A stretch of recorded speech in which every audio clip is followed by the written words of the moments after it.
ناظرین، پاکستان نے آپریشن بنیان المرصوص پر ایک دستاویز تیار کی ہے جس میں بھارتی جارحیت کے جواب میں پاکستان کے مؤثر اور مستحکم رد عمل کی تفصیلات پیش کی گئی ہیں۔ یہ بات واضح کرتی ہے کہ پاکستان امن کا محافظ ہے لیکن اپنی علاقائی سالمیت کے دفاع کے لیے پوری طرح مصمم ہے۔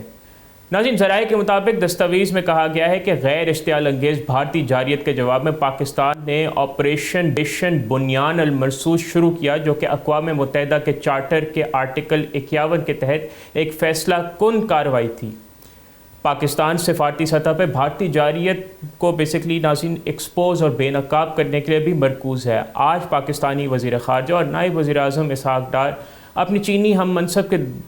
دعوت پر چین کے دورے ہو گئے ہیں۔ اس کے ساتھ ہی وزیر اعظم شہباز شریف نے ایک ڈیلیگیشن بنایا، پارلیمنٹری ڈیلیگیشن سابق وزیر خارجہ بلاول بھٹو زرداری کی قیادت میں، جو کہ دنیا کے تمام بڑے کیپٹلز کا رخ کرے گا اور دنیا کے سامنے بھارتی جارحیت کو ایکسپوز کریں گے ایویڈنس کے ساتھ، اور یہ بھی ایکسپوز کریں گے کہ پاکستان کے خلاف بھارت نے کس طرح کے ناپاک عزائم رکھتا ہے، چاہے وہ دہشت گردی کے معاملے میں ہو یا براہ راست جنگ کے معاملے میں ہو، اور دنیا کو یہ بھی بتائیں گے پاکستان نے کس طرح فیصلہ کن کارروائی کرتے ہوئے فوری رد عمل دیا۔ اور جیسے کہ ناظرین آپ جانتے بھی ہیں، پاکستان نے اپنے فوری رد عمل میں انتہائی پریسیژن کا مظاہرہ کیا، صرف اور صرف